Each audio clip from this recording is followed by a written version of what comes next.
लखनऊ का triple murder case लगातार उलझता जा रहा है।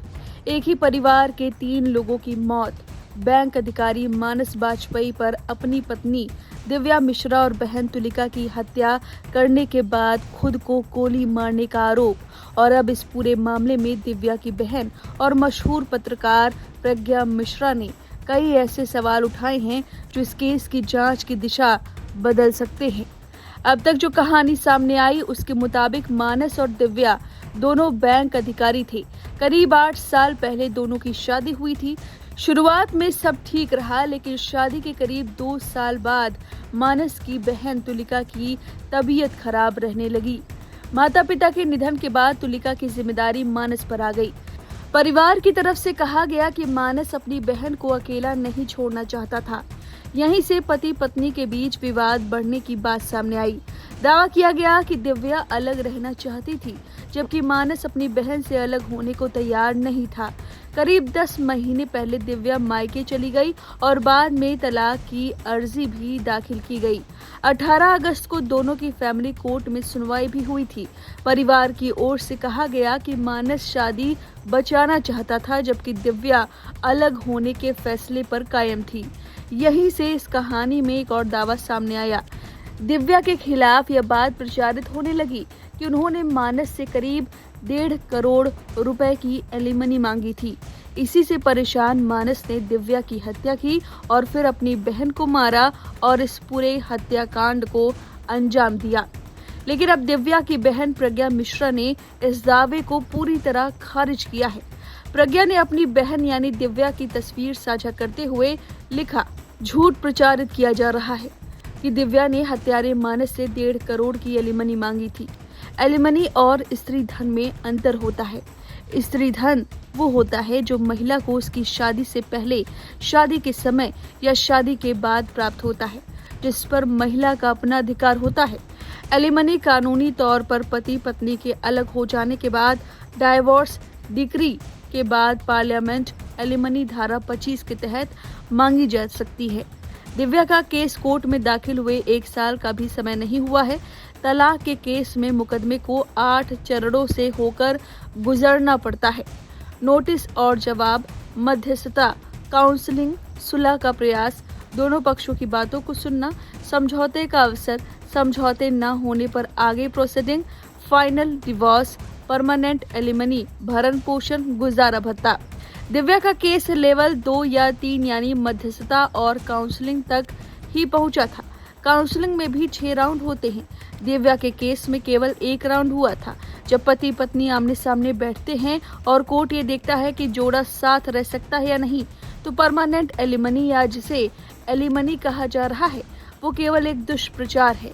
अब आते हैं स्त्री धन पर। स्त्री धन शादी में दुल्हन को मिला उपहार या उसे मिले जेवरात होते हैं। स्त्री धन ऐसे ही नहीं मिल जाता।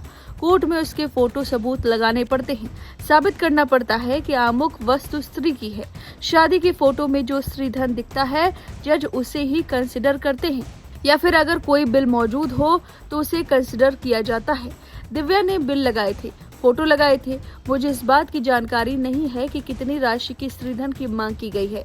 अगर 1.5 करोड़ के स्त्रीधन की डिमांड की गई तो आप अंदाजा लगा सकते हैं कि दिव्या की शादी में कितना स्त्रीधन उसके माँ बाप ने दिया होगा।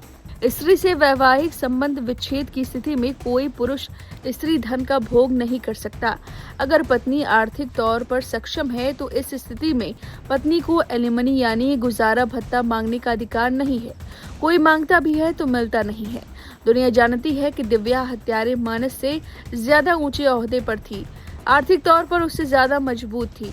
तो एलिमनी शब्द का इस्तेमाल केवल कीचड़ उछालने के लिए किया जा रहा है। घर में माहौल ऐसा नहीं है कि वीडियो बना पाऊं, इसलिए समय मिलने पर अपनी बात लिखकर आपसे संवाद करती हूं। अब आती हूं असली बात पर। पहला, अब असली बात यह है कि हत्यारा मानस सनकी साइको, डुअल पर्सनैलिटी, घरेलू हिंसा प्रेमी था।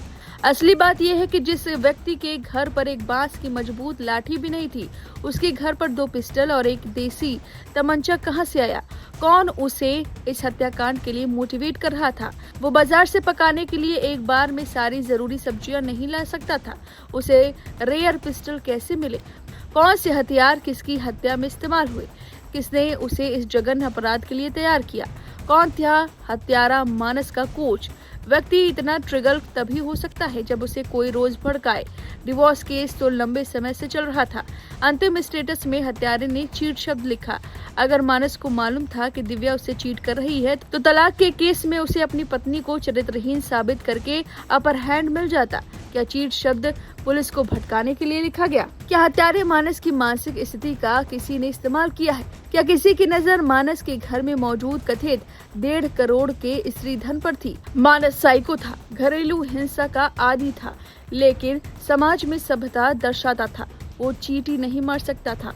हत्यारा घर में पिस्टल और तमंचे नहीं उगाया होगा, कहीं से तो लाया होगा। अगर बैंक के सामान्य बाबू की पहुंच पिस्टल गिरोह तक है तो फिर लखनऊ को सतर्क रहने की जरूरत है। मानस ने 3 में से किसी को दूर से शूट नहीं किया, सबको सटाकर सिर में गोली मारी। क्या ये प्लान था? ये ओपन शट केस नहीं है, बहुत ज्यादा मिस्टीरियस केस है।